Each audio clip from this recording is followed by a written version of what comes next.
Where, yeah, people are going to have to start paying their fair share in taxes. Do you have a specific on the tax rate? You know, you look at our tax rates back in the 60s, and when you have a progressive tax rate system, your tax rate, you know, let's say from $0 to $75,000 may be 10% or 15%, et cetera. But once you get to like the tippy tops, on your 10 millionth dollar, sometimes you see tax rates as high as 60 or 70%. Those on the left often act as if human beings are just like inert blocks of wood, or like chess pieces that you can move around on the chessboard to put wherever you want to carry out some grand design. But of course, people react to these things. In the early 20s, the tax rate on the top income was 73%. And the people making over $100,000 paid something like 30% of all taxes. By the end of the decade, the tax rate on the top had been cut to 24%. People making over $100,000 now paid 65% of all taxes. And the reason is quite simple, that when you have the tax rate at 73%, people simply don't pay it. They put their money into tax-exempt securities and arrange their financial affairs. So what we're really talking about, do you want a symbolic high tax rate on the high-income people to win votes politically, which the rich themselves are not going to pay? Or do you really want more tax revenue coming into the government? One of the big issues that we have in our country is that the amount of racism, I have ice cream, by the way, but the amount, with the amount of xenophobia that we're seeing, especially this administration, there's so much language that's disrespecting undocumented people, when the fact of the matter is they're the ones these are the families and the individuals that are making sure that we're fed. They're often taking care of our children. They are often making sure that our workplaces and our homes are sanitary. When only 2% of immigrants from Japan to the United States go on welfare, while 46% of the immigrants from Laos do, there is no single pattern that applies to all immigrants. Everything depends on which immigrants you're talking about and which periods of history. One of the things about the immigration debate is they talk about immigrants in the abstract, and there are no immigrants in the abstract, as that passage indicates. And we don't know who those people are that are here. They may all be PhDs from the University of Chicago, in which case they should all stay. Or they may in fact be people who majored in sociology at Berkeley, in which cases get them all out of here as soon as possible. But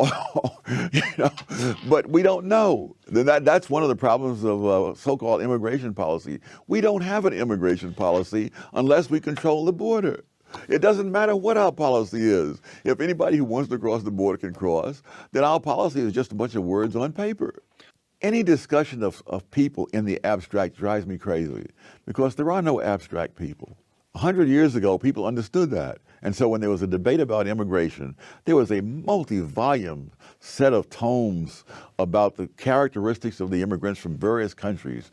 How do their kids do in school? They had the guts to be picky. Yes. They said, we'll take some.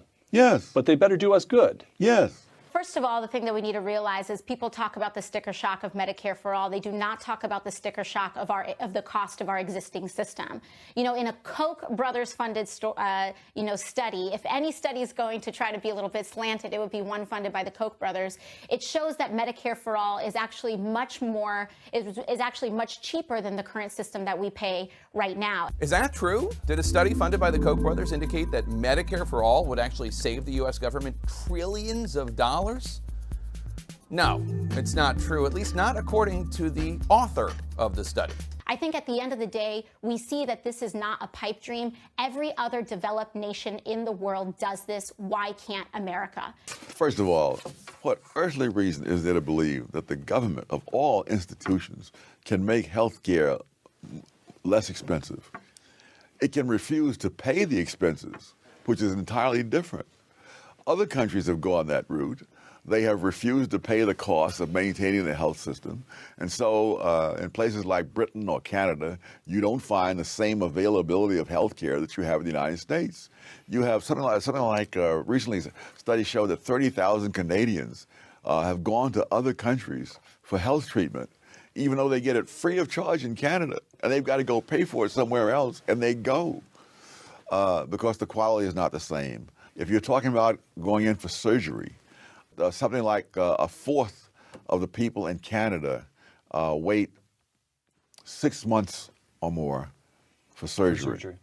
In Britain, it's a higher percentage. In the United States, only 5% wait that long.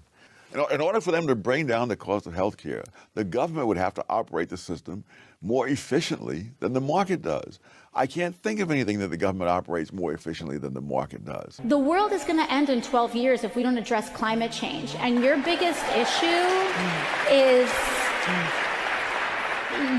your biggest issue is how are we going to pay for it? And like, this is the war. This is our World War II.